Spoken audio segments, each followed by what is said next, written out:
if you need a cord so you don't lose it, that's a situation for sure. Well, I just have to ask, Greg, how bad was that fucking motorcycle accident that you had to go buy that thing for?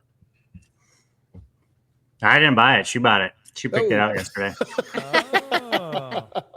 Wow, it does make a difference. Dave, you sound like your mic might be very far from your face. Check on 2.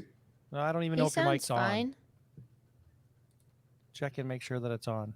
I think he sounds fine. But Ryan, we don't all need to deep throat our mics like you, Ryan. You do sound better with that, yeah.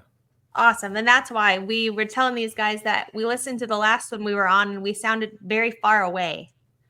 And echoey, so we thought we'd try to up the game a little bit. Yeah, it does. It does make a huge difference. No, I'm coming through my mic. Okay. I think you sound fine, Dave. Thank you, Brittany. Yeah, he sounds good on our end too. I just wanted to make him check all his mics and settings and everything. Fuck you, Don't Ryan. make him panic. Well, it's been a minute since we recorded. Yeah, it has. And it's been a minute since I recorded at home on this That setup. is true. That is true. All of those things are very true. So it's been a busy summer for everyone. It's been ridiculous. Except for me. Brittany's been busy dyeing her hair. We can t's a very bright shade of red. It's the same red it was it was 2 weeks ago, but like Dave said, it's been a while. It's been a hot minute. That's right. Last time I think we recorded, I was riding around London on that Lime bike. Oh yeah. Yep. Andy has a very boudoir looking jacket on right now. Oh yeah. It's I think they call this mob wife attire. Mob life. Mob I wife? like it. No, Yeah. not mob. Mob. M-O-B. Mob. Yeah. Like mobsters. Yeah. Yeah. Yeah. Yeah. Greg, do you have a diamond pinky ring on? I do not. Oh, okay. Not my dad biased wore today. my dad Not wore mine. rings like that all the time, and I said to my wife, I'm like, "Do you think I could pull off one of those pinky rings like my dad?" And Oh, she gets God. she goes, "No, not at all." It would probably clash with your other ring. Yeah, no. I just can't wait till I retire like you, Dave, and then I'm gonna get this tooth right here, made silver, and it's gonna go with my pirate look I have going on. Why the hell would you do that? Because you I would not retired. think of you as a pirate What's at that? all. What does a silver tooth have to do with being retired? I just to mark that time. He can get away with it once he's retired. That's the Exactly. whole thing. He Oh, doesn't I have see. to worry about appearances. Well, I don't really worry about appearances right now, Brittany, if you can't tell so much. I was gonna Well, say there may be some that you worry about. There might be a few. Andy's like, I don't know that he really thinks about that much now. Just get a wrapper grill. That's what I'm going to get. A wrapper Oh grill? my Give me a God. grill. Mm. So you I can wrap buy it those in at the Hot wanted- Topic. I always you What'd you could. say? You can buy those at Hot Topic. That's where Andy got her jacket from. What the hell Take is Hot yourself down to Topic? the mall. I don't even know what Hot Shopping. Topic is. Oh. Well, Is that like the Lion's Den? No, you're in for a treat. No. It's more like goth emo kid central. Yeah, if you Ah. go into a Hot Topic, I would really like for you to video that experience as you do it. Do you You have should, one Dave. near you? Oh We yeah, have one at there's the one mall. here. Yeah. Oh, Yeah. well, I've got an Osmo Pocket 3. So, Andy, you Maybe- and I can go pay a visit. What do you keep in to your the Hot pocket? Topic. Yeah, that That's sounded free. suspicious. Yeah. It's whatever's in his pocket. It's only 3. It's on a gimbal, so it can swivel. Jesus Christ, Dave.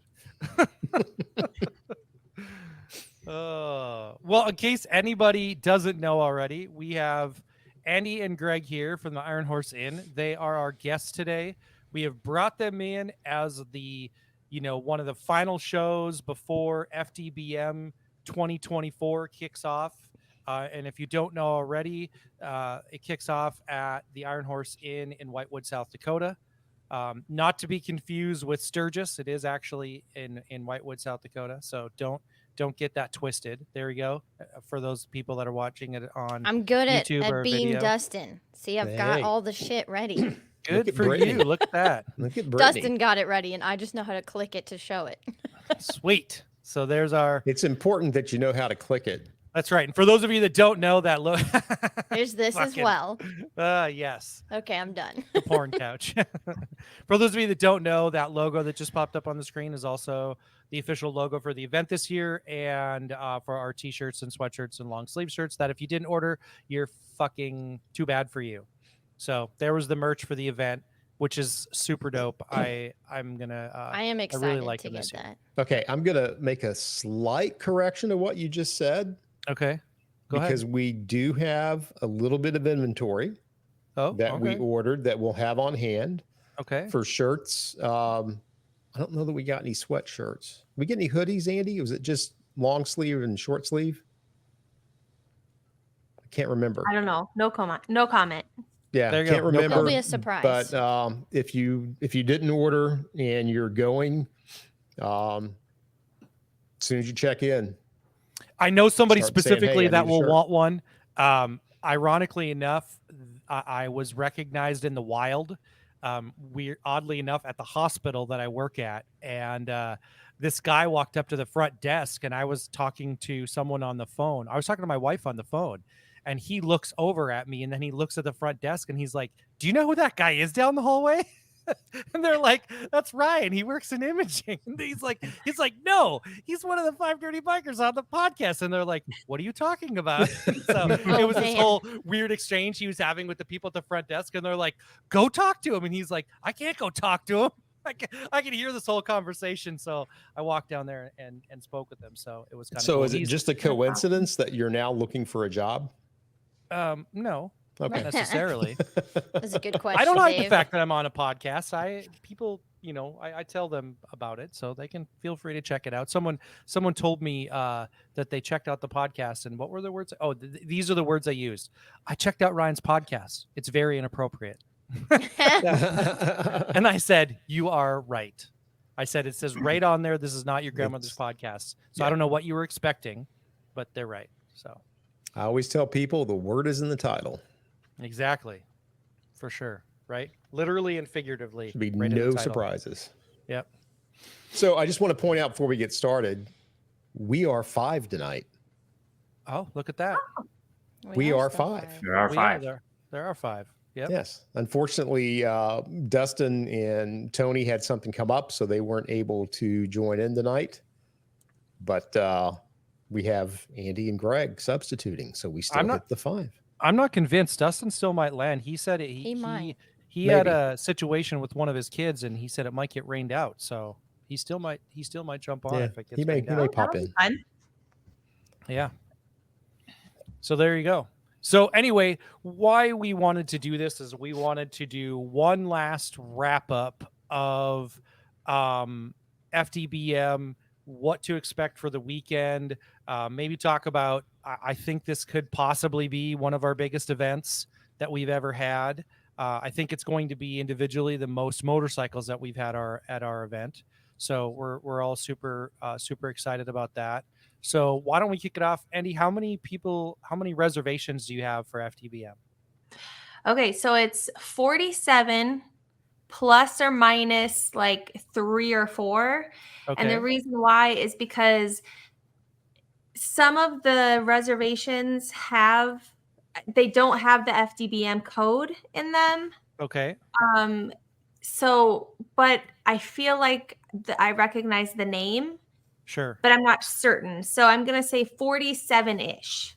Okay. And we Room. know lots of those are double occupancy rooms, right? That there's more than not just one person that rented the room. Correct. Yep. Yeah. So that's super exciting from our perspective to have that many people that are driving. And I think there's quite a number of people that are driving long distances. And I think that I don't want to say half, but I'm going to say a quarter of these reservations are new attendees to FDBM. Oh, that's so cool. I know Yeah. for sure. I know for sure we have people coming. I think as far as Oregon, there might be somebody coming from Canada.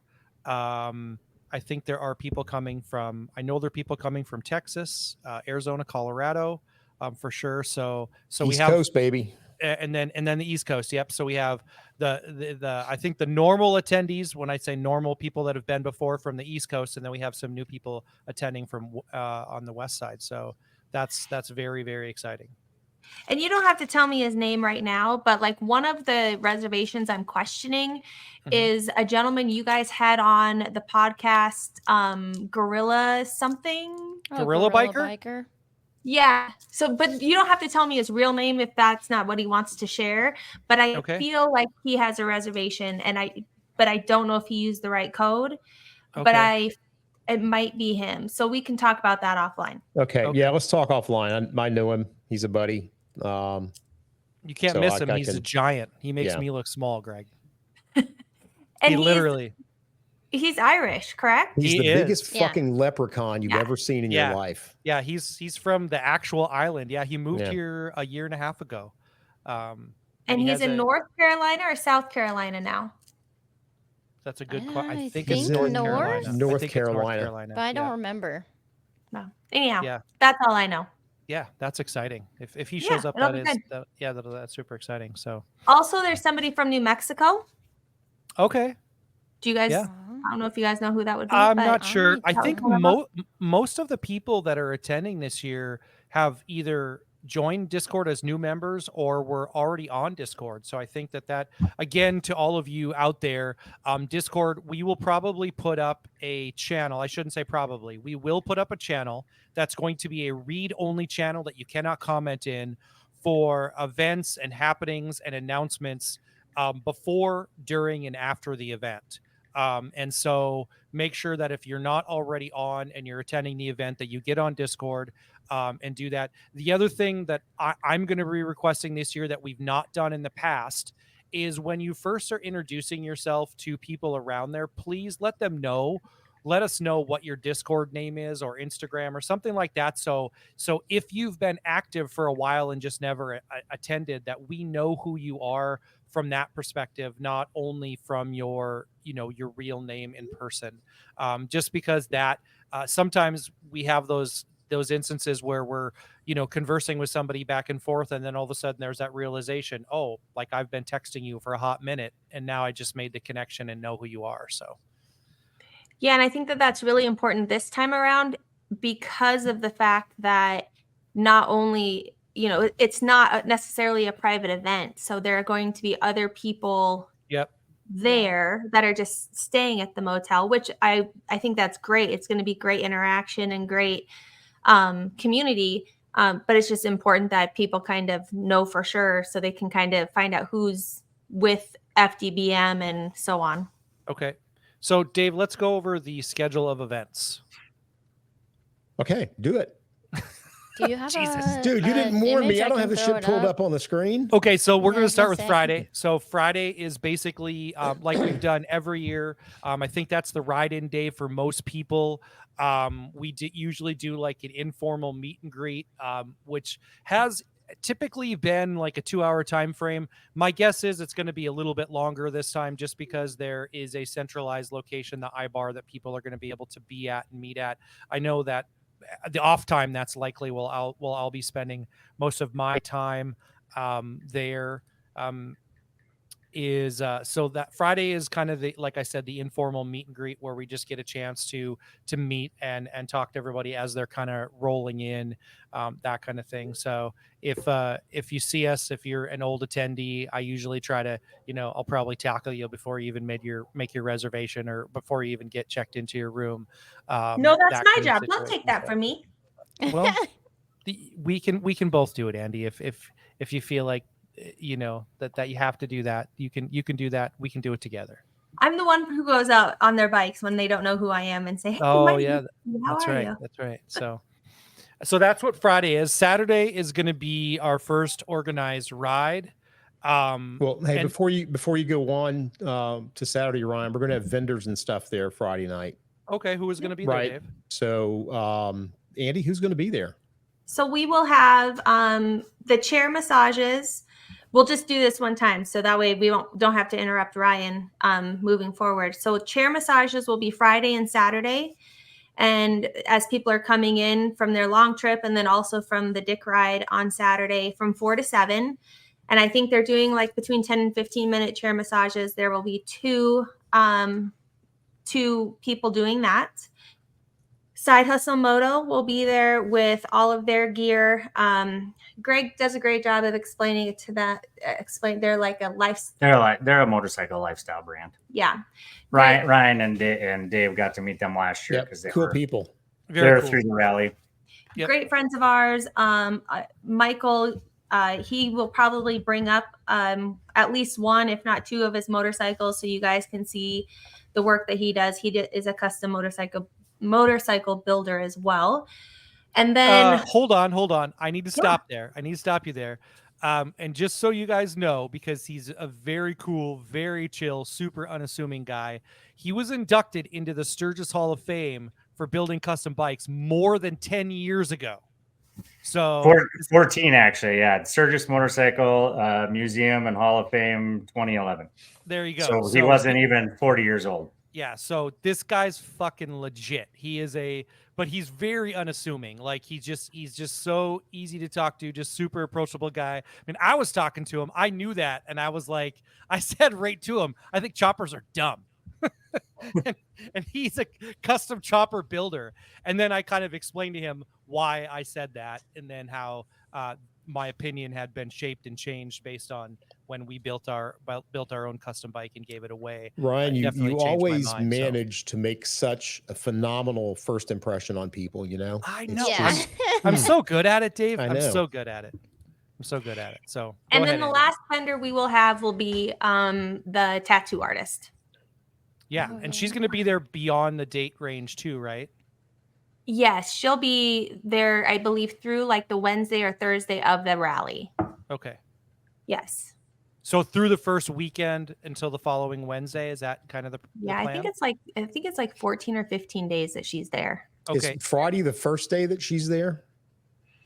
I believe so. I think they're going to come on Thursday, set up to start on Friday.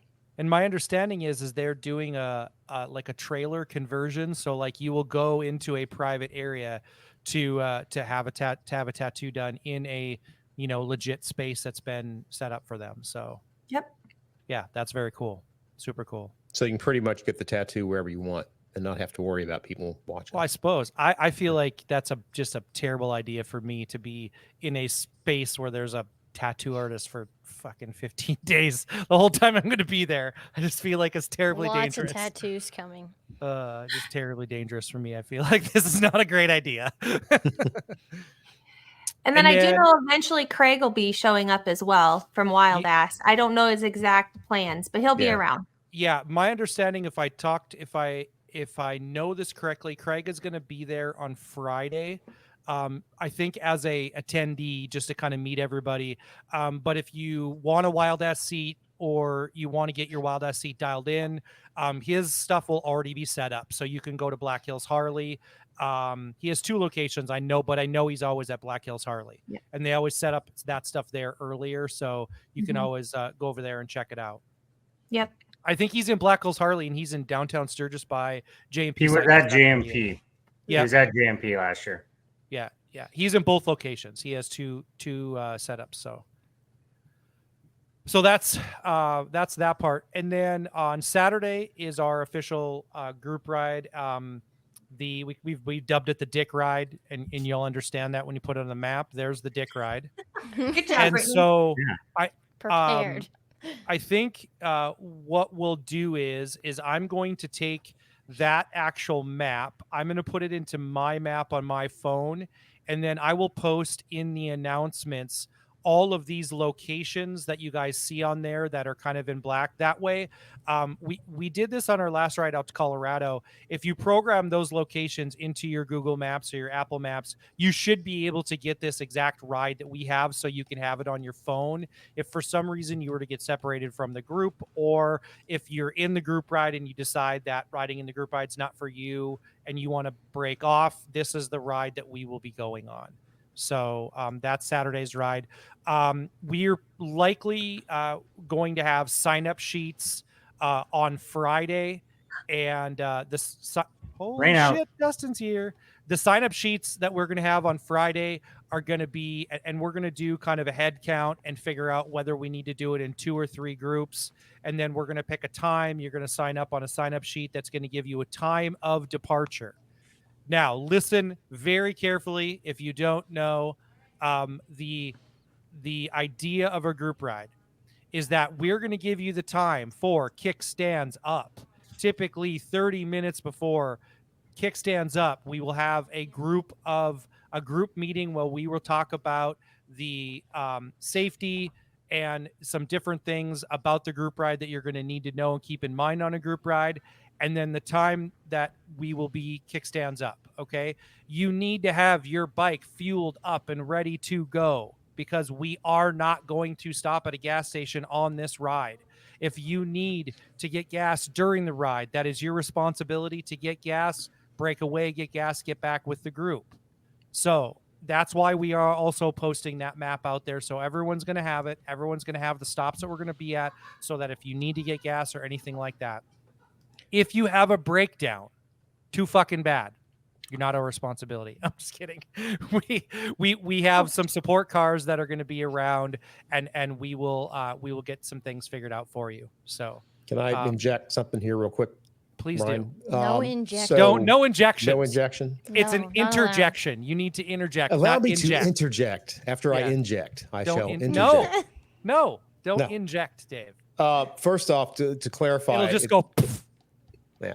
To clarify, we will not just have a sign-up sheet. You're also going to be required to sign a waiver if you want Yes. to go on the ride. We'll have information about that.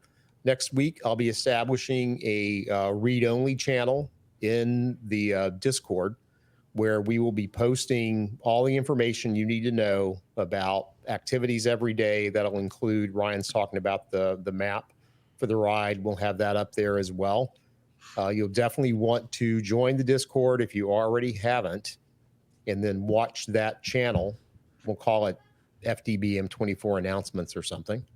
And that's how we're going to communicate with everybody while we're there. So that's definitely something that you want to get hooked up with. So Andy, do we still have something planned for after the Dick Ride? Is that still happening? Yes. Okay. Saturday evening after everybody gets back, we still plan on having a comedian. So there you go. So there will be a little bit of entertainment that evening, and typically Saturday night, if all holds true to what it's been for me, I likely will be the last one standing. That has been the case the last few years. I think the Saturday of FTBM Challenge last accepted, year, brother. the Saturday of FTBM last year, it was 4:30. So Oh. we'll see if that's the case or not. So And just to clarify, when you say we'll have a comedian, it'll be somebody other than Ryan. yeah, Andy? absolutely. Yeah, somebody funny. This will be a Yeah. legit comedian. What she said. Mob wife. Eddie Murphy's dropping by. So Two other suggestions, especially since we're talking rides. We actually have an app. So if you go to the App Store, SDDOT, South Dakota Department of Transportation 511, get that app and get the Wyoming 511 app. They will give you road conditions. So if you get separated or you don't understand where you are or know where you are, they're very good interactive maps. Also gives you road closures, all that fun stuff. So good planning tool. Oh, that's a great the only- tip. Thanks, Greg. Yep. The only other thing that I would like to recommend right up front, so everybody knows, so it's we put this out in the podcast so everybody can hear it. There's only one spot I think that we just need to make note of, and that's the location of the Stonehouse.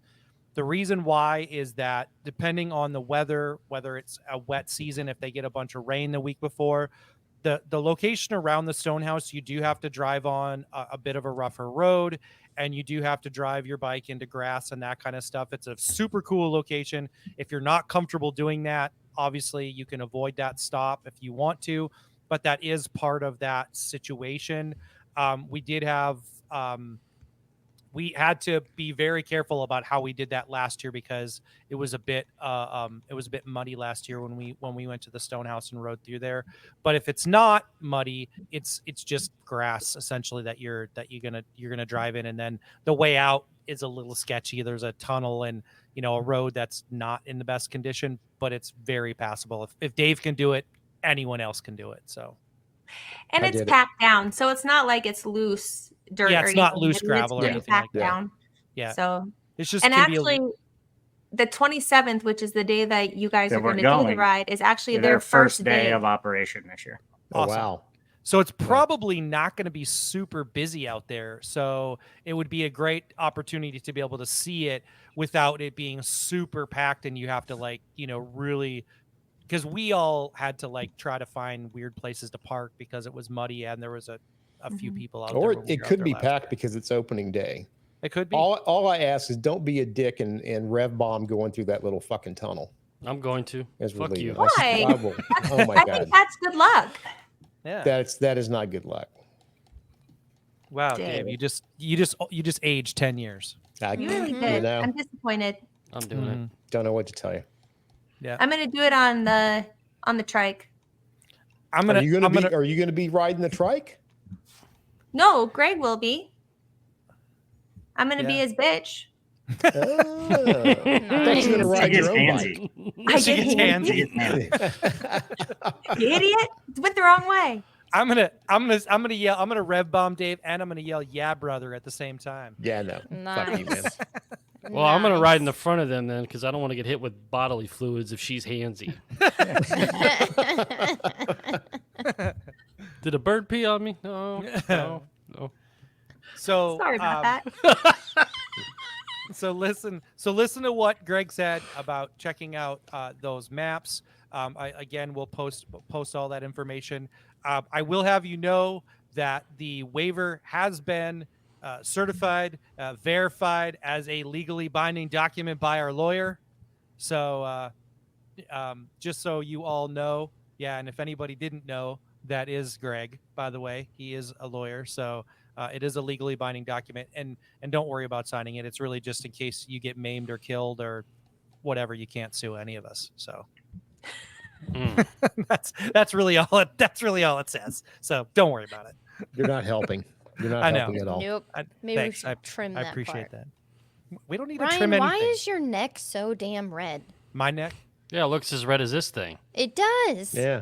Yeah, I scraped my neck on that thing yesterday. Well, his so- collar's all Oh, stretched out, so that clearly explains a something's been lot. going on. The last Were you a time you were downward on dog? the show, your neck was red too. Maybe. I was trying something new. Hey, welcome, Dustin. Hi. Did you get rained out? Yeah, they just called it off 5 minutes ago. We knew it was coming. We knew it was coming, but they'll make it up on Friday. So now we're 6 instead of 5. Now we're Dave. 6. Now we're 6. So, okay, so that would be the event for or the time frame for Saturday, and then Sunday, officially, unofficially, is going to be. I know some people are going to be heading out, that kind of stuff. So we're gonna figure out the ride situation probably Saturday evening. How many people are going? Whether we do it in one ride or two rides, or if you want to do it on your own. But Saturday's ride will be Spearfish Canyon. Just because I love Spearfish Sunday's Canyon. ride. You Or just said Sunday's ride. Saturday. I'm sorry. Sunday's ride will be Spearfish Canyon. I love Spearfish Canyon. It's not super hard. It's not super technical, but it's very, very, very beautiful. And it's just a nice ride. You can go both ways on it, so you can ride it there and back, or you can ride it one way and come back on the interstate. There's lots of options. So, yeah, Spearfish goes both ways, Andy. Both ways. There was a big opportunity missed there. Yeah. No. There's no opportunity miss. I said what I said. Yeah.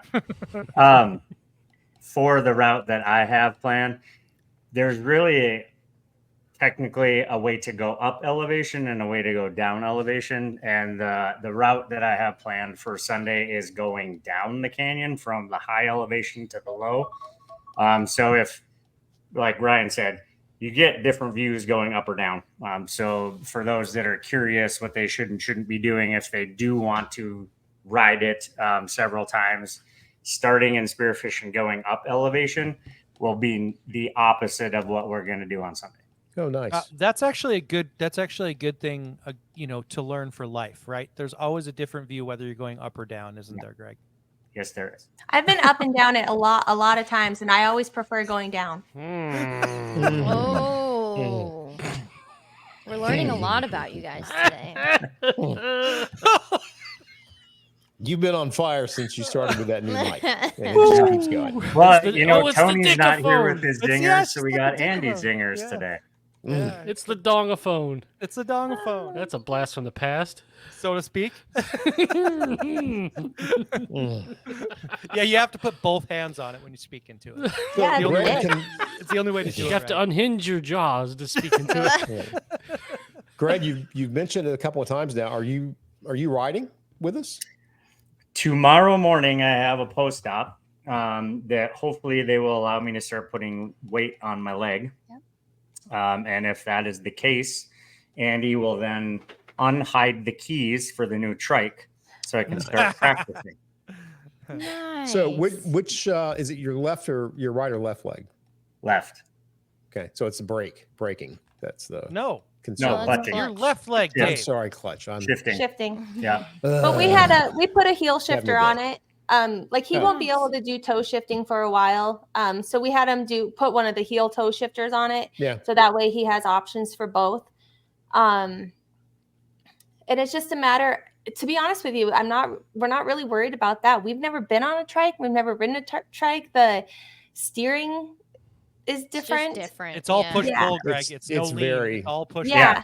Mhm. Well, our buddy that rode at home was like, I mean, you can try to lean; it doesn't do anything. He's like, and I was like, so more like you're just shifting your ass cheeks around in the saddle, like, but it doesn't do anything. Yeah. Right.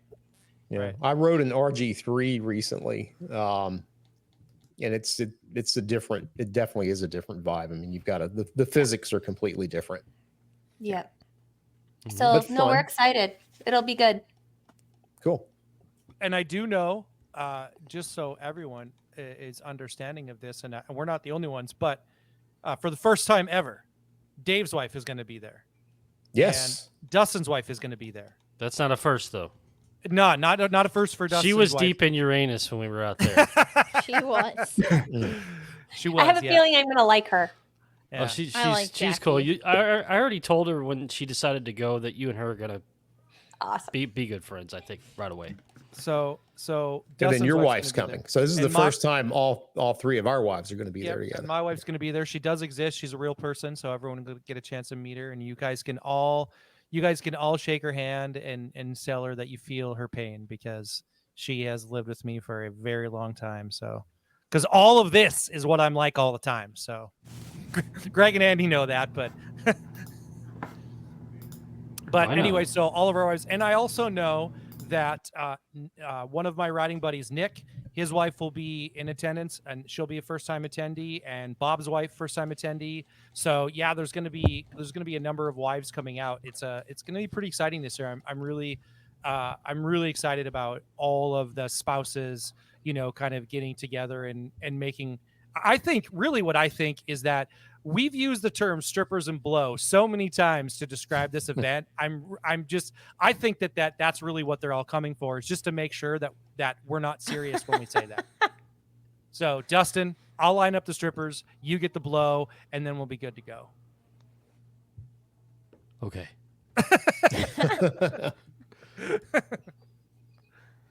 Challenge. So that's the schedule. Yeah. So And then, well, we're going to do a podcast Sunday night too from the iBar as Okay. a wrap up, right? And then Sunday night. I always like to reiterate this because I want everybody to understand and to know, the type of event that we've put on from the very beginning until now, what we've kind of leaned into, what we've always done. This is a very grassroots meet and greet, break bread, get to know people, make friends. This is not a dog and pony show. There's no bike show. There's no, that kind of stuff. That's not what this is, right? So this is that's why we kept the word meetup in it, because that's what it is. It's a location where we're all getting together and meeting. This just happens- MEATING. Yeah. MEATING. Yeah. We're meeting. And just an opportunity to really get to know each other. And this year we're in a very cool location with some cool rides.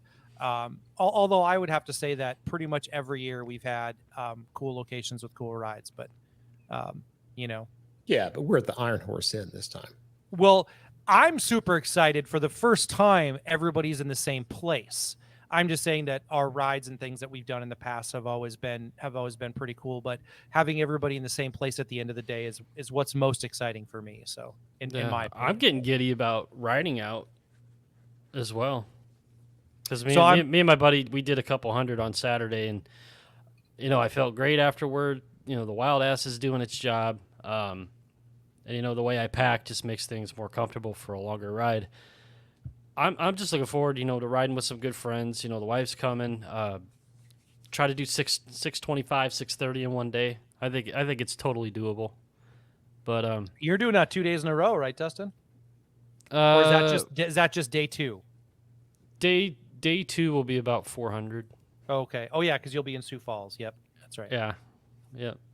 I'm looking forward, to the ride out, getting on new roads, and then even more so getting to the meetup, hanging out with everybody out there, and checking out the Iron Horse and Sturgis and all these roads that I've never been on before. Something very new for a whole week. It's going to be a great time. Yeah.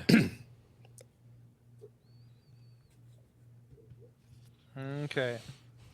So I think that we should probably get to some of the questions that people have posted. Hey, before right? we do, I want to let Greg and Andy know. I just got back from Tennessee. I went down did kind of a loop, North Carolina, South Carolina, messed around Tennessee. I actually stayed at Deals Gap, which I had never done before and would never have considered had I not met you guys, and actually stayed at the Iron Horse Inn. And the place was, it's a decent place, but the whole time I was there, all I kept thinking was what was better at the Iron Horse Inn. Ooh. I don't know if you guys have been to Deals Gap before, I have not. Deals Gap motorcycle resort. Nope. It's the same. Nope. It's, Would like to geared go for, just for bikers. Yeah. It's a good place. The Haven't had people a are chance super yet. cool, but it's, it's just a different vibe. And it just really made me appreciate the Iron Horse Inn even more. Well, thank you. We appreciate that. And they don't have the iBar. That really makes a difference. That damn bar. It closes at 6. Their diner thing. Really? I know, right? You're missing out on a lot of money doing that. And Greg and I don't even eat dinner that early. Like we're like 7:30 p.m. dinner people. Like, I'm retired and I don't eat dinner that early. Yeah.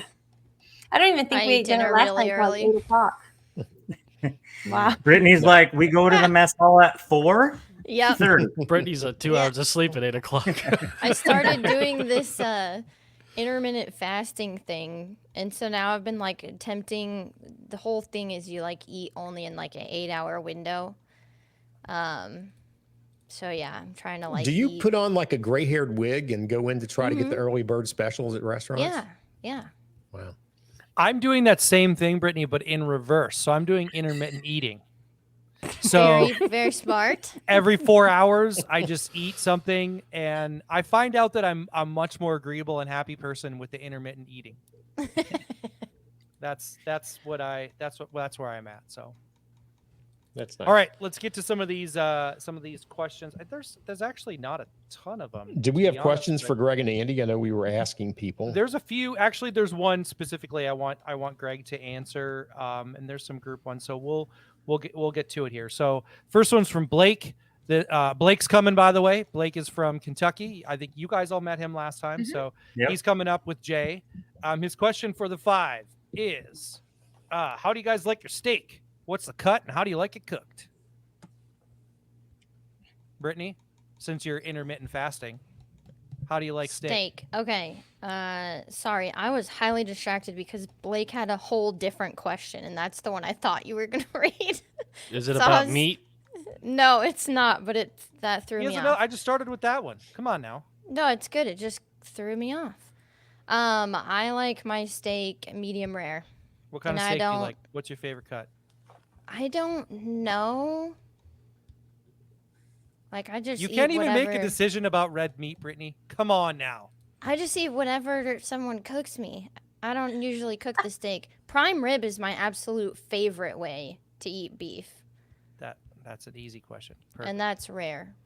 I just eat it. You like it rare? Yeah. You like prime rib rare? Is that what you're saying? Yeah, because it's like Oh, okay. already cooked. You know what I mean? So it's not like bloody. Prime rib's cooked different, I feel like, than steak is. Dave, how about you? I generally prefer to get like a fillet with maybe mushrooms and a nice béarnaise sauce. You're like a filet mignon guy, aren't you? Yeah. Or what I really enjoy is I don't know if you've ever been to Peter Luger's in New York. I don't eat a steak at any place with the name Peter in the title. Well, you're missing something. But I've they been have to I've been to Ruth Chris before. Yeah, no, Peter Luger's is better than Ruth Chris, but they've got a really I nice doubt it has Peter in the name. strip with a they have their own like in-house steak sauce they make that is really super good. So I have a question for you, Andy, when I just said Ruth Chris. Okay. Have you been to Ruth Chris before? Yes, it's been a long time, but yes. So you know me pretty well, right? I went to Ruth Chris. What do you think is the first thing I did when they brought the food with the plate to my table? Shoved a napkin in your shirt? No, I touched the plate because I didn't believe it when they told me it's fucking 500 degrees. You're like a child. I am. She's like, this plate's 500 degrees, and I was like, bullshit, it is not. And I was like, put my hand on it. It's really hot. Just so you guys know, it's really. Is that hot. why your neck is all red? No. Yeah. I don't know why my neck. Did you is tongue red. punch that steak? Yeah. Like I said, I scraped it on that couch. What about you, Ryan? You know what? My favorite cut of beef is prime rib, and I pretty much eat all of my steak or any cut of beef medium rare. So anything below medium rare destroys the flavor of the meat and the texture and everything else. Below? What do you mean by below? There's not a whole lot below medium rare. If you cook it further than that, Okay, then yeah, that's medium what I rare, thought you meant. But you like said on a rare. scale, right? You have like blue, rare, medium rare, Okay, and then I below follow. that on the scale. I see. I right? follow now. Yep. Yeah. Well done. I call that ruined. Exactly. Mhm. Exactly. Dustin, Dave, what about you? Yeah. I'm a filet guy. Medium medium. See, I've just never considered prime rib steak. To me, it's like its own category of food, I guess. Its own category of food. Yeah, I don't know why. I guess when I think of a steak, I don't think of prime rib. I usually think of a ribeye, T-bone, strip. Yeah, that's what threw me off with the question. Anyway. Okay, We well, the need way to she's get been you- going tonight, You asked the question. I hesitate to ask, but Andy, what's your favorite kind of meat? Classified as a steak. Yes, it is. Well, it's probably a filet, medium rare. Mhm. Yeah, I it's got to thought be for sure juicy. she was going to say kielbasa, but I know, right? That's a sausage. I It sure is. it sure is. Greg, how about you? I'd either go prime rib or filet, and I'm definitely medium rare to rare. God, what is it with all you guys and your bloody appetite? Because I don't It's want not to. necessarily If bloody, it's good, though. I don't want to use steak sauce. I don't want anything. I want the juices that are there to make the meat Right. what it should Yeah. be. Yeah. Right. Mm. You let it simmer in its own juices. It's Dave. also a texture thing, though, Dave. When you cook meat like above medium, it's a whole different texture, and it'll be like really tough. And like they already said, you don't get the juiciness to it. It's just like dried out. You might as well eat jerky. It's Yeah, not, it's no not one even wants blood. leather. No one wants Yeah. leather. No. And a good piece of meat should have just enough fat so that when you cut into it and you bite into it, it should just melt in your mouth. Right. Right. Exactly. Touche. They should hire me to do like Michelin stars at restaurants, and I'll do the classiest review. Oh, nice, nice. I think like a really good, honest review that was just filled with innuendo would be hilarious. It would be. You should start that, Andy. You really should. I'll start with all the local places here in town. See Yeah. how many friends I make. Mm-hmm. A few, I would guess. You got to come up with something to rate them with other than stars, though. It has to be something unique. Eggplants. I mean, if they're gonna, that's that what, would yeah. First thought probably be that I it. Yeah, had. exactly. Yeah, you If could use it's all eggplants. innuendos. You could use eggplants and peaches. you go. Yes. Love it. Steak for to have peaches. All right. So the next question, and I'm going to direct this to Greg. And Right. this one is from Twisted Journey, and this person says, with FDBM 24 quickly approaching, would you talk a little bit on group riding properly? Safety etiquettes, multiple skill levels, where those multiple skill levels should be riding as a part of a group. He says, I've been a part of good rides, but I've been in scary ones also, that I could see the riders around me were not comfortable in the situations and they didn't know what to do. So speak on group riding, please, Greg, will you? Happy to do so. So in most instances that I've ever been a part of, for people to really enjoy, be able to look at the scenery and not be concerned about being too close to somebody else, staggering and doing the zipper. If anybody knows what that is, it's basically left, right, zippering all the way down the group, is what I've found to be the best opportunity for people to enjoy what they're doing. Not saying that it's wrong if other folks, and a lot of times when you see it, it's, riding handlebar to handlebar, especially in a group. It's probably not as scary or as dangerous when it's just two people. But once you start getting larger groups and you start riding handlebar to handlebar, you're really putting your life and your safety in other people's hands. And if you're not comfortable with them and their riding skill level, don't do that. Just, it's not worth it. I've had people say, well, that looks really cool. Well, yes. But most people that can do that either have been riding for a very long time, and are very familiar with riding with the people they ride with, so that they can ride handlebar to handlebar, front wheel to rear wheel. So what I've always found, and it's hard sometimes because we all have our ego, and sometimes we think we're better riders than we actually are. Really taking that look and saying, where am I at skill wise? And I want everybody to understand too, when they come here, and we talked about this on a prior podcast, the Dick Ride is not highly technical. No. The goal is really for people to get to see cool stuff, stop at cool places. So we have a lot of places that are very technical. And I did post the map with the skill levels on Discord. There are certain places where you're going to get where you definitely do not want to be riding side by side, because there's a good chance people coming at you will come over the center line. So you're going to want that whole lane to get out of the way. So staggering, being honest with yourself, and understanding what your skill level is and what you're comfortable with, is always going to make the ride more enjoyable for you. If you're riding outside your comfort zone, you're not going to be happy. If you have a passenger, they're not going to be happy, and you're not going to enjoy it. Generally speaking, when you have larger groups, what happens is you have either a road captain or a leader up front. You have tail gunner, or I guess rear position, where you have another person who's very skilled at riding in the back. We also, depending on what the situation is, a lot of times we'll put the newer riders up front. That way they set the pace, and then no one's out riding them. And then you can actually see, okay, they're comfortable here.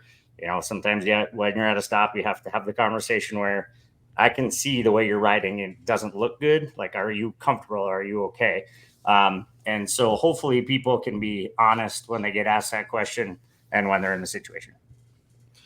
The one thing that I would add to the staggered, or Greg called it the zipper technique, I guess, is that I think everybody has their position that they're also comfortable in. Some people are more comfortable being towards the inside or outside.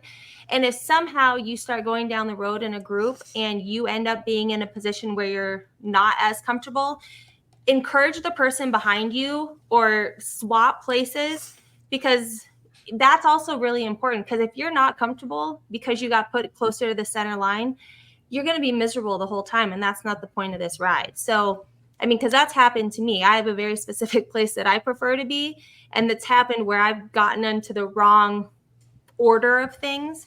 And I just move myself over to where I want. And I tell the person behind me to come up and take my place in that order. And it makes all the difference in the world.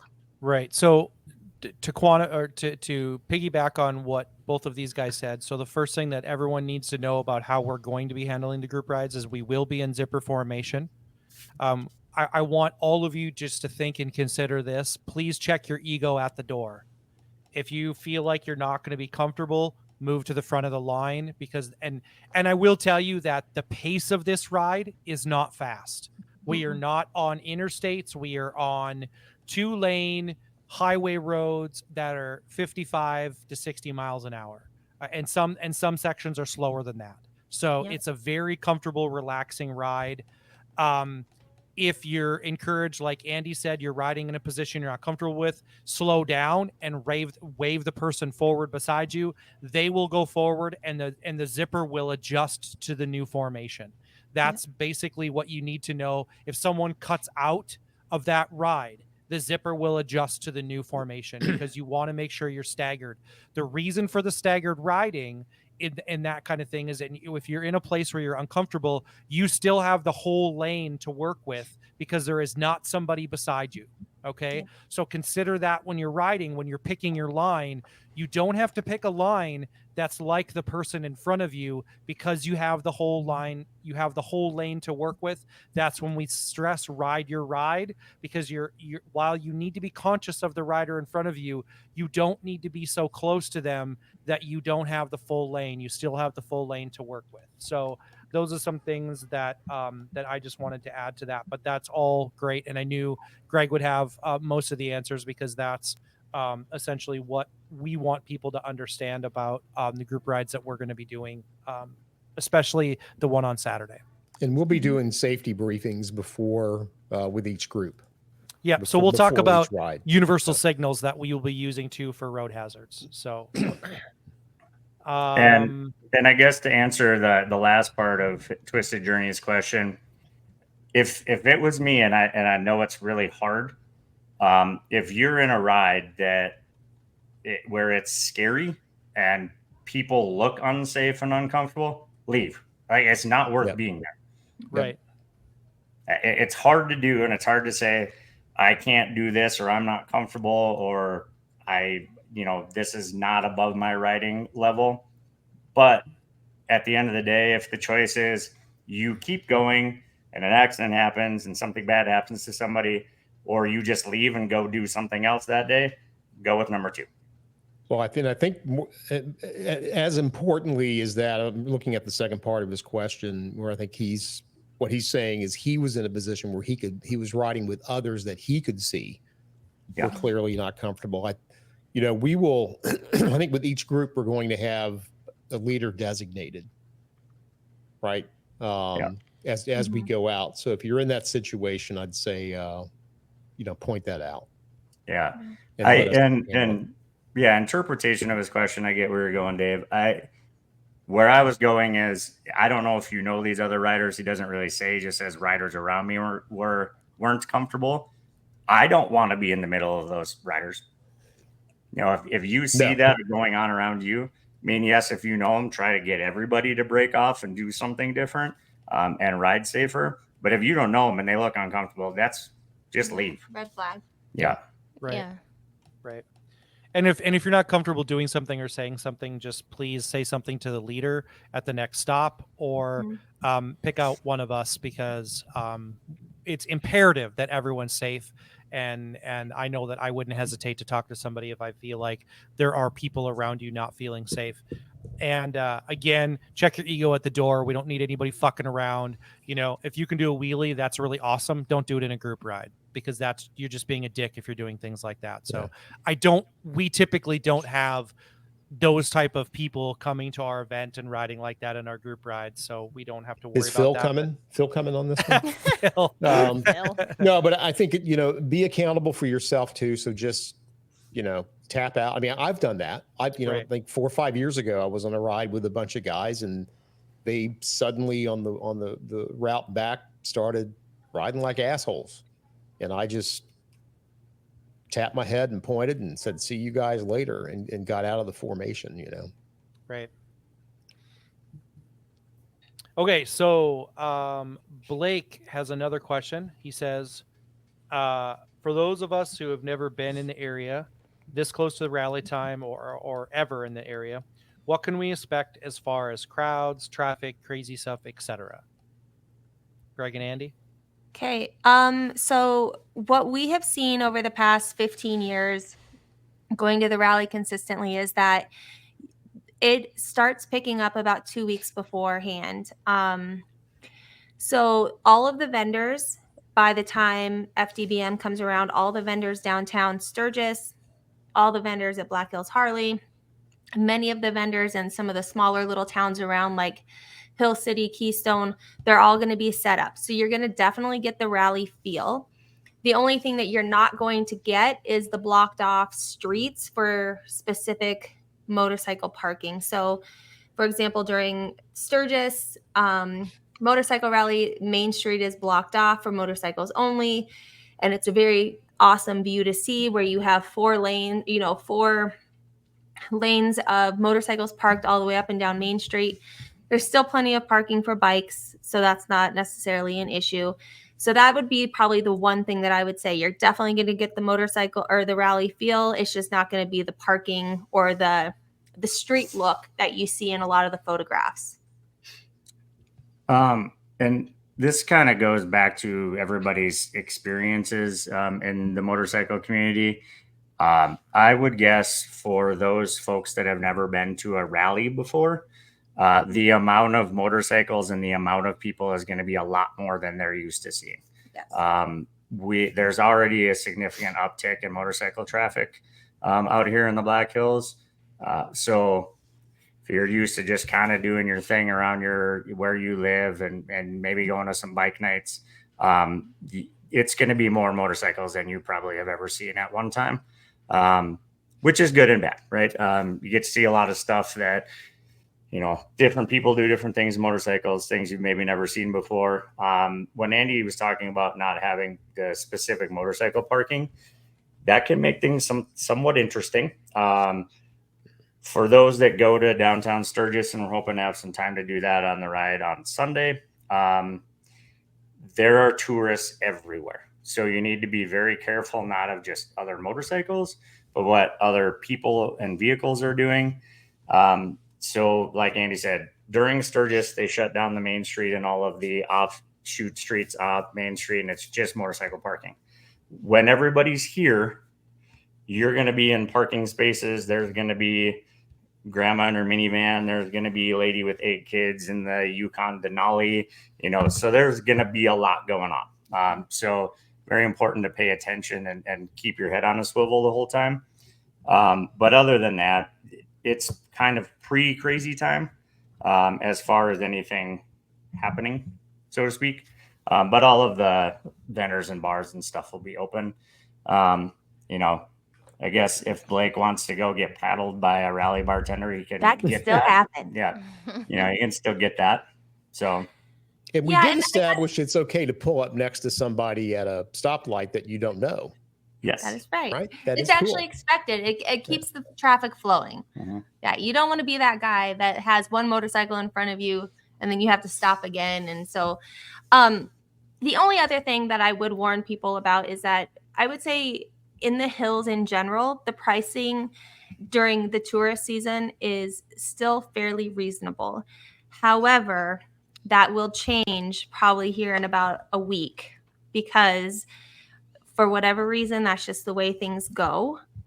So you're going to see a little bit more expensive drinks and food specifically in downtown Sturgis.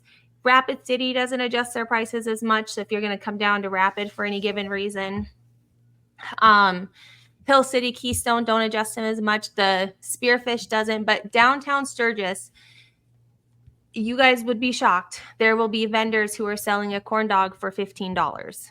And, so just expect that. Also know that there are other places that don't do that, and we can certainly guide you to those places. We generally frequent the places that don't change their prices because those places are typically owned by locals. So we, as locals ourselves, we choose not to do that to people. So. All right. So the next question is from Humimoto, and he actually has a few questions, so we can probably go down. First one is, what is the group ride on Sunday? We already addressed that, so please listen to the podcast. The next question is, could you also go over some of the areas that we are not hitting with group rides so that we can see them on the days leading up to and or after if you're staying? So we're not going to do any of the super technical rides. So we're not doing Iron Mountain Road. We're not doing Needles Highway. Those would be two of the more popular routes. If you want to spend a few hours, I would suggest going out to the Badlands. You're going to take 90 to go out there. Those would be three places or rides specifically that you should probably make time for. Greg and Andy being locals out there, and know of many, many, many more places and rides that there are in the area. But those would be probably the highlighted, the popular ones that you hear everyone talking about. Mm-hmm. And if you're going to do that, again, in my opinion, prior to FDBM is going to be less traffic. After FDBM, you're getting into that pre-rally time, and it's going to start to get busier. If you're thinking pre-rally time, from my understanding and what I've been told, early morning. Get up at 5 o'clock in the morning, get some breakfast, and go out right away then, and you're going to find less traffic. Yeah, but beware of wildlife. Yes. Early morning and dusk. We have a lot of deer here, and some places they eat real well, so they're large. Yep. And your deer aren't scared of motorcycles, are they? It's just no, they are not. They do not care. So Humimoto has a question about laws. Are there any odd laws or certain things that the local PD is strict on? Can you ride side by side, lane, etc.? Right. So don't speed. That's the first thing, especially as you get into pre-rally time. Ryan, I have a list for the prior question. Oh, go ahead. Hit up the list for the prior question. Yes. So keywords of places we will not be: Needles, Iron Mountain Road, Custer Wildlife Loop, Mount Rushmore, Crazy Horse. We don't have time set aside for Black Hills Harley Davidson. Both Dave and Ryan can attest to this. Once that weekend hits and the way the vendors are set up there, you could easily spend a whole day just wandering around there. No problem. So if that's something you want to do and see, we won't have time for that, because that's obviously about a 30-minute ride back and forth from Whitewood just to get there. And you can spend, especially if you want to buy things, you're going to be there for a while. And then, of course, Badlands, which is one of the biggies. So there you go. And I do recommend going to Black Hills Harley Davidson and kind of checking that out, because that in itself is a rally separate from Sturgis. I mean, sometimes you can look down at where they have the motorcycle parking, and I don't know how many bikes they can fit down there, but it's thousands upon thousands of bikes. Yeah. And the tent that they set up for their sales out there is absolutely phenomenal. And I will tell you, because this happened to me, if you touch, breathe on, look at, glance at, smell, get a hard on, sniff, anything near a motorcycle, a salesperson will be directly on top of you with a pen, a paper, a contract, and the keys to that bike. So is this true for females as well? Because absolutely. Anybody that walks in that tent, they're like, this person is another person I can sell a motorcycle to. I do not care. Yeah, you might be 14 years old, but if you look like you're 16 or 18, they're going to sell you a bike. Yeah. Nice. Just to point out, too, last year they had an auxiliary vendor area that was off across the back street. Oh yeah, from the dealer. So there very well could be two different areas there for you to check. And your major how do I want to say it? Industry people are going to be at Black Hills. They might have a separate location in downtown Sturgis too, but they will be at Black Hills. So SNS, all the big boys. Yeah, they're all going to be at Black Hills and typically downtown Sturgis, but they will be, because Black Hills really has become, like Greg and Andy said, its own entity. So, and the other thing is that if you want to do if you have in your head you want to do any kind of installation or modifications to your bikes, it's way easier to do in in Rapid City at Black Hills Harley Davidson versus doing it at the vendors downtown Sturgis. Because the parking itself, it's just easier to pull right up to where those vendors are versus trying to go through the crowds in Sturgis. And I just think our experience, we haven't done a lot of modifications during the rally, but we've had some friends who have had it done. And I do feel that you get a better deal, a slightly better deal in Rapid at Black Hills versus Sturgis, just because you say I got this done in Sturgis, they can tack on that extra little percentage of income, right? Sturgis tax is real. Sturgis tax is real. Yeah, that's a real thing. And I'm just going to throw this out there. If you do go into downtown Sturgis, please go over to Sasha Cycles and say hi to Sasha. Buy a T-shirt. He has a giant El Camino in his front. There you go, with free beer in it, so you can grab a free beer. But please go there and buy a T-shirt. Just a very cool guy. He absolutely, and I've said it before and I say it again, he did an absolute solid for Bob last year when we were at the rally, and I will forever make sure that everyone knows how great Sasha Cycles is. So let me add one thing about Black Hills, just a little tip. And you know, I mean, you should always have water with you the whole time you're riding out there. But if you're going to go to Black Hills and you're going to walk that parking lot with all those vendors, for God's sakes, make sure you've got plenty of water with you. Oh yeah, because it's black asphalt. Yeah, huge it's hot. Yeah.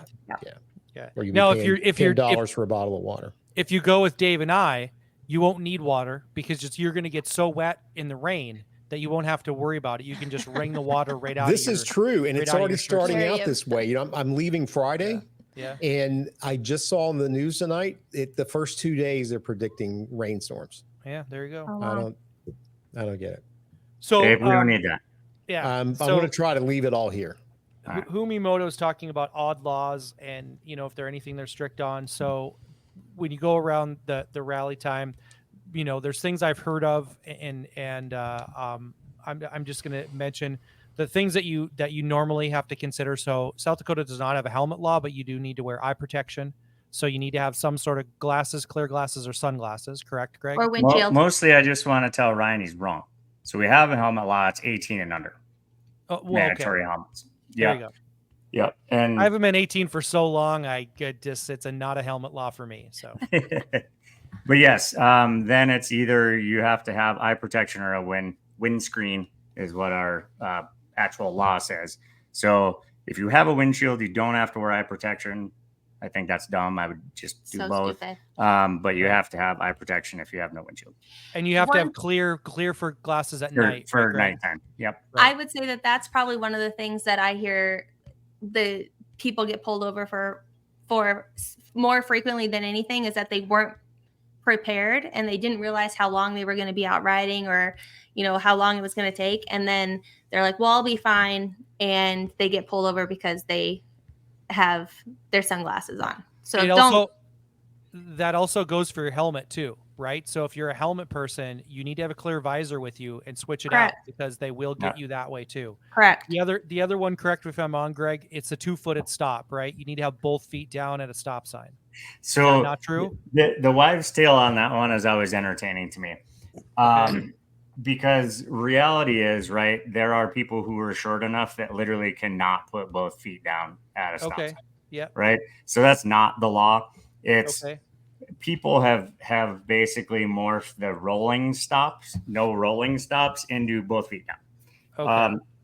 The other thing about that, when it usually gets brought up, is if you're riding down Main Street when the road is closed to everything but motorcycles, you have to stop at every intersection because they put in stop signs.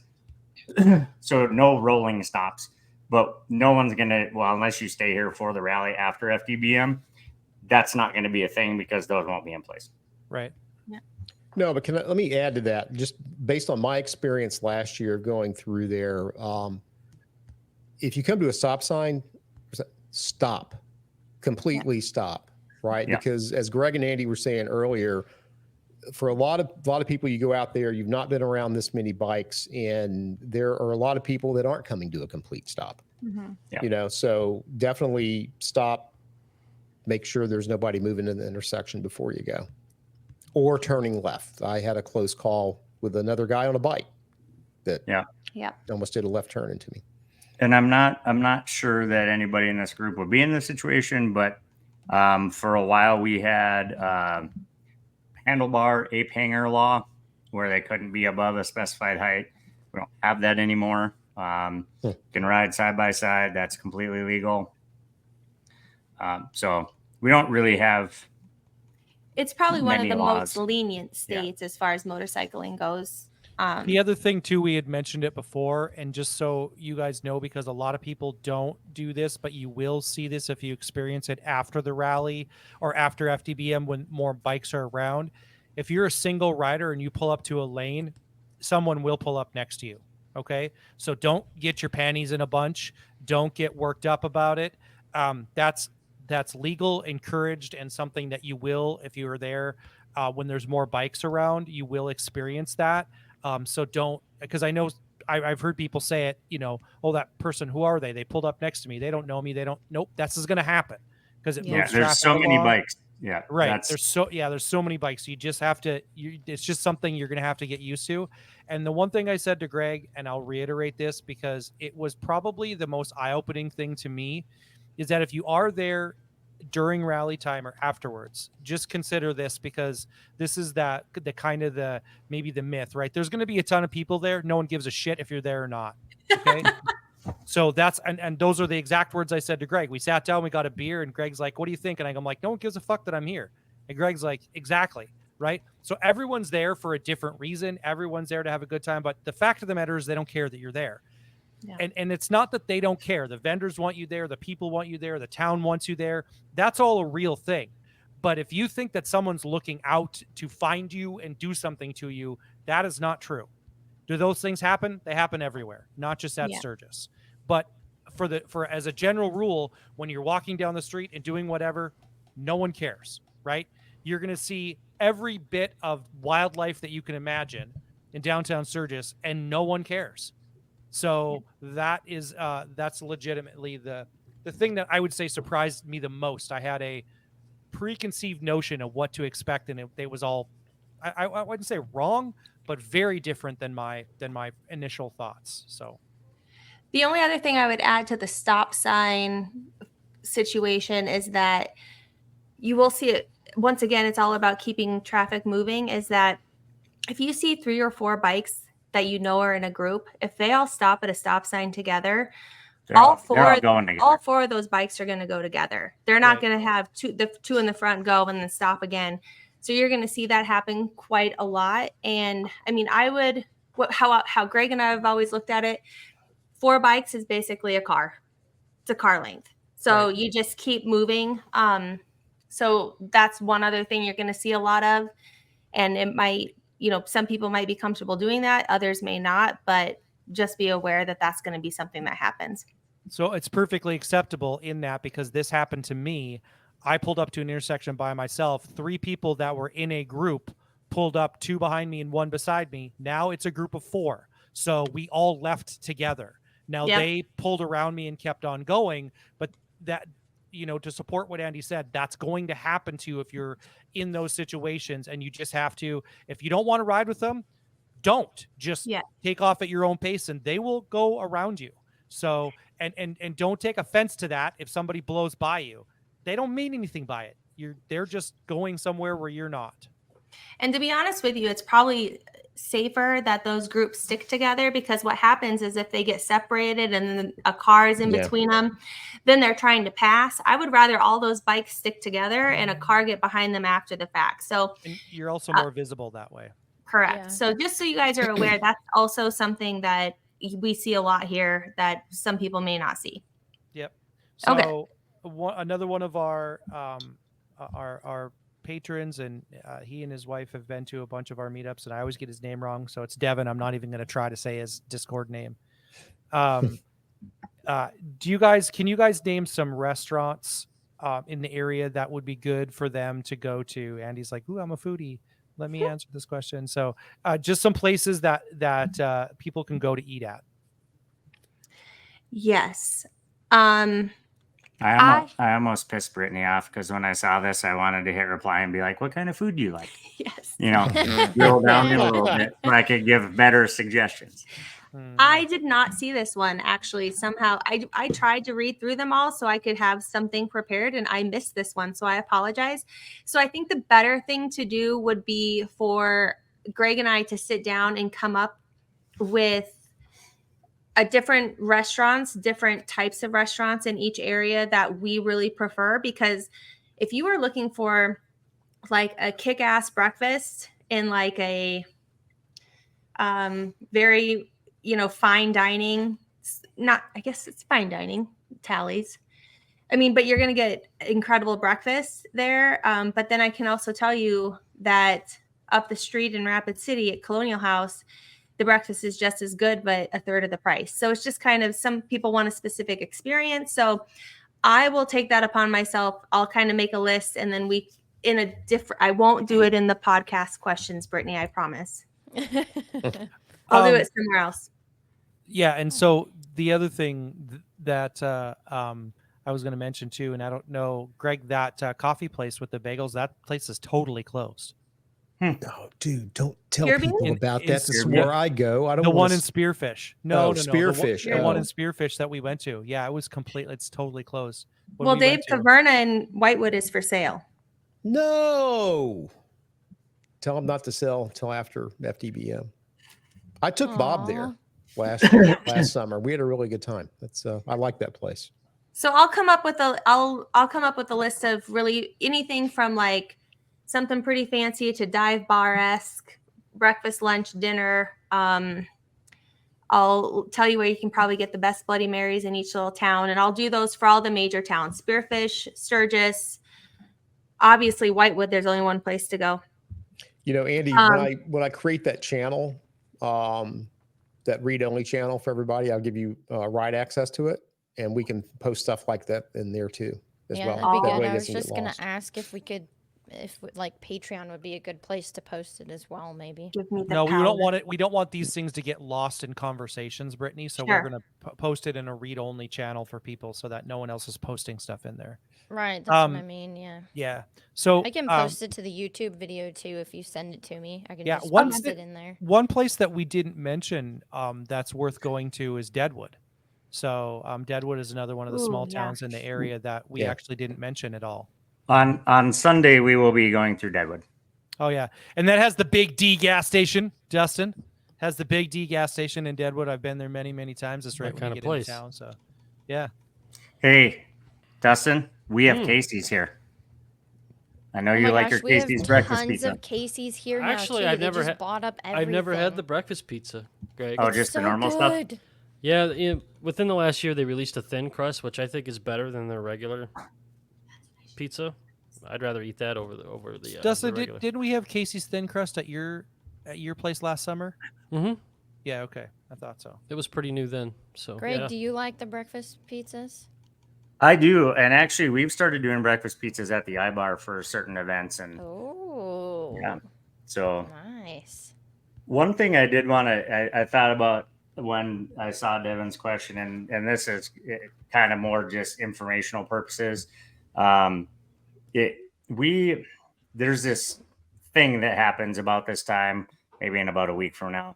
A lot of the places around here will actually yank their normal menu and put out a rally only menu. And they do that basically to make efficiencies and make it so that everything comes out in a reasonable amount of time. When I think about that, a lot of times I think to myself, we have folks coming from really big towns. To give you a reference point. So Sturgis as a town has 7,000 people in it. When the rally happens in about 10 days, usually there's between 400,000 and 500,000 people that show up. So like the infrastructure, even for staff for a lot of these places, they don't bring in staff from out of state, is very limited.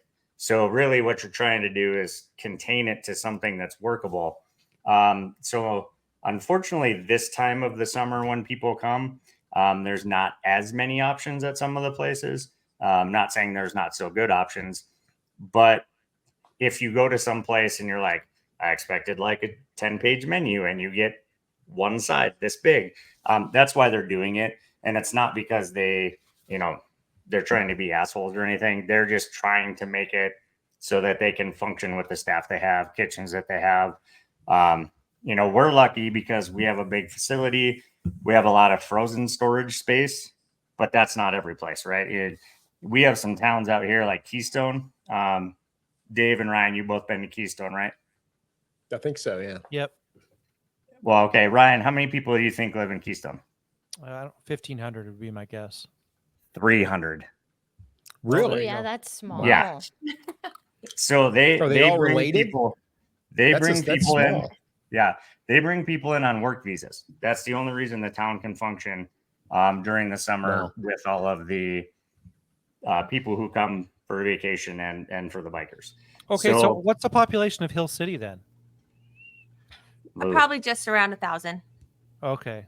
Yeah. They're about the size of my hometown, maybe a little bit bigger. So I would say between 1,000 to 1,500. Not very big at all.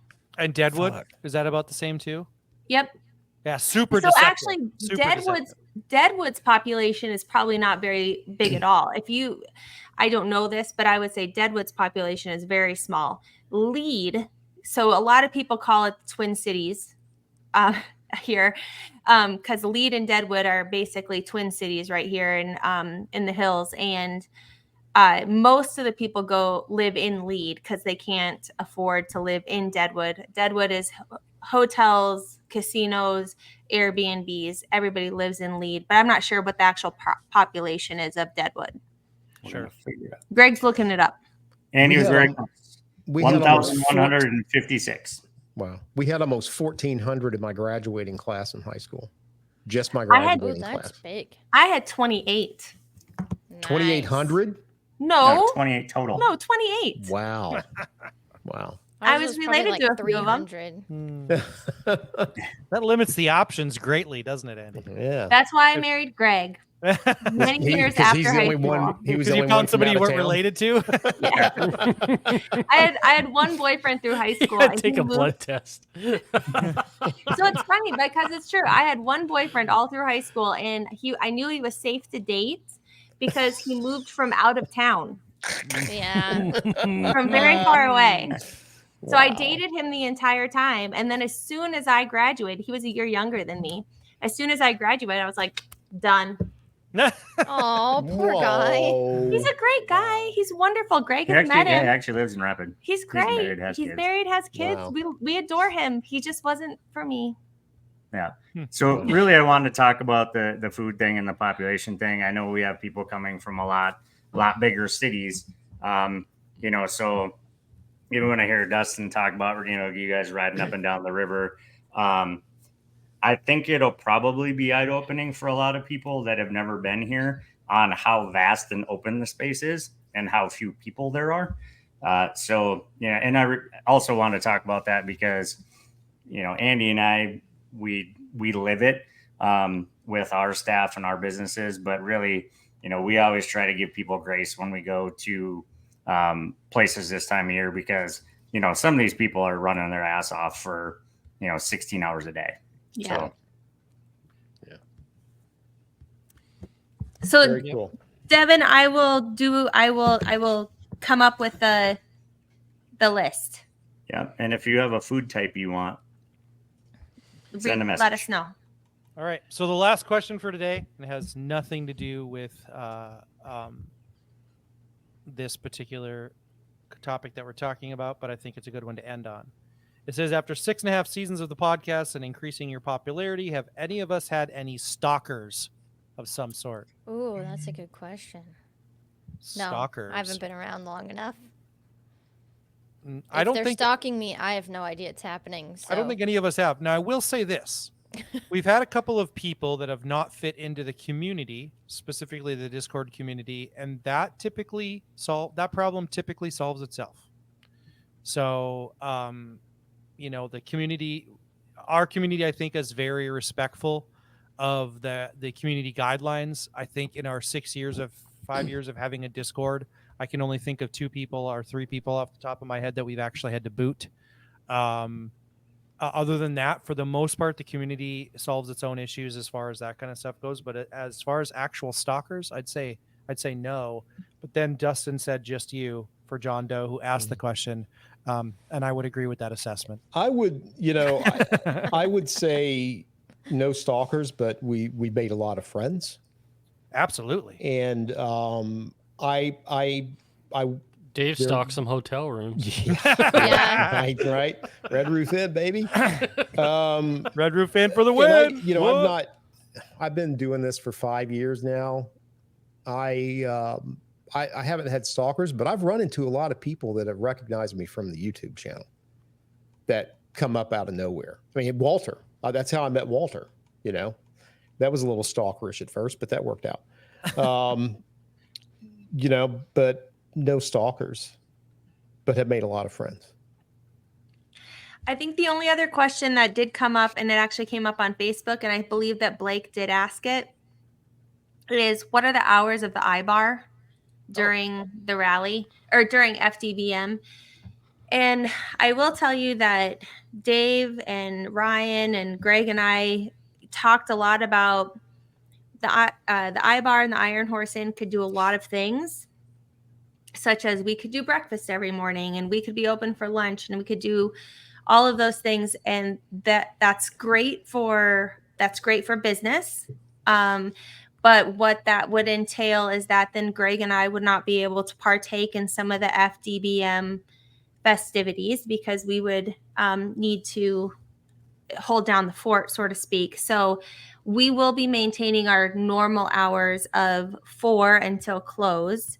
My assumption is that close will mean 2 a.m. if Ryan and Greg are around, because legally we must close at 2 a.m. So that will probably be our hours, because our hope is that you guys aren't hanging around the Iron Horse Inn. You guys need to be out exploring the Black Hills. That's why you guys are here. We can chit chat and have all the fun that we want after 4 p.m. So, no offense, but I don't want to see you until 4. Right, and that's legit. So, but there is also a very nice patio directly outside of the iBar with seating and everything like that. That is open past 2 a.m. Correct, and you can have your own drinks out there. There you go. It is South Dakota. Do whatever you damn well please. Just don't piss off Frank. Don't wake him up. Yeah, don't wake up Frank. Yep. Please do not piss off Frank. And don't shoot off guns or anything like that either. That's not okay. Oh, I totally no. When he asked about laws, and I was like, I thought about it, and then I lost it. Okay, so for those of you that we have constitutional carry in South Dakota, but the line for any type of concealed carry in South Dakota is that your gun must be on your person. So if you are carrying and you leave your gun in your saddlebag and you walk away from your motorcycle, you are no longer in possession of that weapon. Or even if you're riding and it's your saddlebag, that is a violation of the law, and they can arrest you for it. Wow. So if you decide to do that, keep it on your person. Keep it on your person. So just out of curiosity, are you allowed to conceal carry into bars? No. Okay. So not necessarily true. And it's the way that the law is written is effing stupid.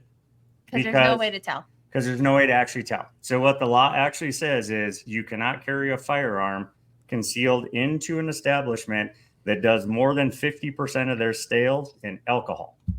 But how would you know that? But how would you know? So you're probably good at Applebee's and Ruby Tuesdays, but the local dive bar probably not. Yeah, I'm asking just to clarify to your point. If you can't leave it in the saddlebag locked on your bike when you go downtown, don't take it. Period. Yeah, do not take it. Yeah, the best thought and best rule is if you're going anywhere where there's alcohol, do not take your firearm.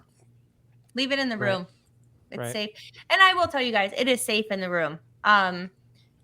You would not believe the number of people who come back or call me when they get like 30, 40 miles down the road and be like, I left I my gun left. in the room. I left this in my room. I left my gun. I left my SIG in the room between the I'm like, mattresses. it's okay, I'll go and get it. And they'll freak out. I just had this happen. They're like, hey, I left a knife and a gun in the room. I tucked it underneath the mattress. And I said, it's okay, I'll go and get it. And they're like, I'm freaking out because I know, because they saw that a lot of our housekeepers are young girls, you know, and they're like, we don't want anything to happen to them. And I said, nope, I'll go and get it. Everything will be fine. But we also train our housekeepers that if there's anything suspicious, specifically, you know, drugs, weapons, or Dead hooker in the anything of bed. the sort, they don't touch it. We a lot of times, especially if it's drugs, we just call the cops and they come and deal with it. If it's weapons, just don't touch it, so to speak. But yeah. It happens a lot more than you think. I store a lot of guns until people come back to get them. Wow.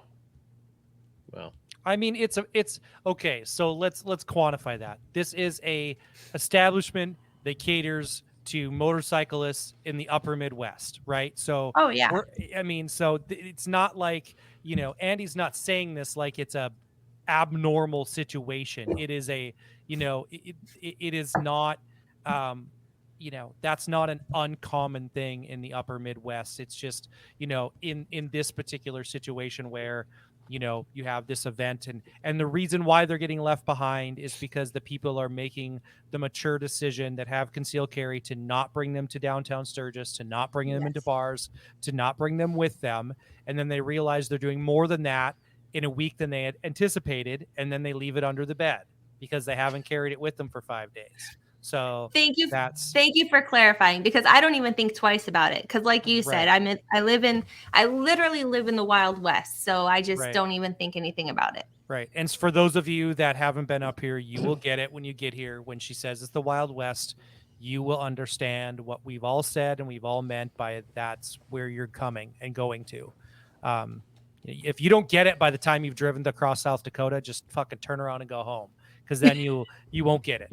You won't understand. Cool. Or keep going into Wyoming and Montana, then you'll really get it. Right. And if you're in Montana and you hear a zipper, that is not safe. It's the concealed carry is safer than that noise. Back to I think I'm the only one who got it. Yeah, I got it. I think so too. Dustin just can't get that image out of his head. That's cool. Well, do you guys have any questions for us? I don't think I'm so. solid. I'm ready to go. Can I leave now? Yeah, I already know. I already know what I'm getting into, and it's a lot. My main bag is already packed. I got packed tonight, so I'm getting. I'm just anxious. happy when the stalker question came up. Ryan didn't, talk about me sliding into his DMs late at night. Well, I was wondering if I could call Bob and Ryan a stalker. I've seen more of them in the last few years than I have seen some of my family members. Yeah, well, I mean, you could. I guess you could say that. I mean, it would be mean if you did say that, but you could. Can we fuck with Ryan and put wanted posters of him all over the high bar? That would be great. Holding his big one can. Yeah. Yeah. And his ball koozie. But we should only do it in black and white just to make it a little bit more suspicious. Wooden type background, just black and white like an old wanted poster. You know what's going to happen, Andy? Everyone's going to leave and the poster's still going to be up, and then one of your staff's going to come up to you and be like, why is that guy still here? No, this will be the next FDB sticker. The fucking wanted poster of Ryan's mug on it.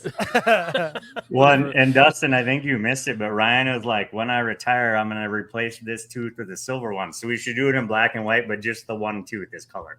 Yeah, for sure. With a little ding mark on it. And and I know, Ryan, you had mentioned earlier about, making sure that you come up and tell everybody your name. I stole a little idea from Dustin that there will be some special Iron Horse Inn iBar shirts available with some name tags on them. Hello, my name is. It says Iron Horse Inn with the name tag where you can write your name in. Oh, that's cool. I like it. Shit. Wait, one more question. I do have a question for you guys. No. That's Go ahead. That's not what I wanted to hear. It wasn't yes or no? Shoot. Is the official Iron Horse in flannel going to be available at FDBM? Oh shit! It is no. The answer's You're no. gonna- You're gonna make Andy start throwing shit. Oh. The answer is it's going to be very close. So The first time they were coming, they got rejected at customs. They got rejected. shipped all the way back to where they came from. Oh Yeah. my gosh. Oh, That's annoying. that hurts. but I've now received a discount, and the person that's making them is sending them via air. So I've said I needed them no later than the 15th, which obviously is far before you guys get there. Right. But I also have the North Dakota Ladies Run the 18th, 19th, and 20th. So like this Right. is no joke. I need all this shit. Right. But the answer is if it doesn't, I will ship shit wherever you guys want it. Because because this flannel is incredible. Like it's probably going to be, I love last year's flannel. I love the colorways of last year. It just, once you get there and you have a flannel, we have some of the old ones as well. But once you get there and you look at the old flannel, it screams Iron Horse in. Like the color of the wall, the color of the buildings, the color of the roof, everything is in that flannel. And I think we did the same thing this year, but we made it a little darker, which I think appeals to more people. And it works perfectly with the FDBM shirt that is coming out. So if it doesn't show up, I may be going to California to threaten some people. I know I'm gonna get mine. I'm not worried about me because I'm gonna be there for a hot minute. But I'm just speaking of everyone else that might want one. So You know what you need to get? You need to get some fucking lights. It is really dark now in your room. You're just like, you look like a creepster. a dungeon. Oh, Ryan. Yeah. Oh, I'm like, really? We bought a light too. Oh, did you? Yeah, we're That's we're why getting your forehead fancy is on so our shiny. podcast. man. Nice. Look at you guys. You're turning into pros. Ah, shucks. I like it. Shucks. I like it. Especially with that dongaphone right in between you guys. The Yeah. shucks really fit that well. Hey, It's a good I feel look. like this between the mob wife attire and the microphone, I've thrown it back to the 70s. All I need is a little cocaine and I'll be fine. There you go. Yep. Mm. And a I'm you, starting to sweat And though. some You need one- eyeshadow. you need one long fingernail though on your pinky. Yeah. On this one? That's the curved Oh. one. Try the other one. Oh, this pinky. There we You go, don't. that one. What's wrong with my? Hey, I think my Oh curved wait, pinky. that might make a good scoop. That one's Andy. ready to That'd make a scoop, good dude. scoop. Yeah. Mm. Yep. Yeah, I don't believe that I've other never done story. that. That's her She's been scooping finger. practicing. I've never done it before, but I think it might start. Oh I need to pick my man. nose. If I need to pick my nose tomorrow, I know which finger I'm going to try. Oh, jeez. Oh, my God. Well, that's Well, all the let us know questions. how we it have. goes. We That's all need the questions details we have. afterwards, or at Right. least text me. I gotta know. Well, I we're. think that I mean, answers just you know, about it's everything, Yeah. it's so close. It's getting real now, and we're excited to see everybody. So Yeah. It's Yeah, I very think soon. I was talking to Andy Greg and Andy the other day, and I mistakenly said it's like 10 days. It's more like 17 days.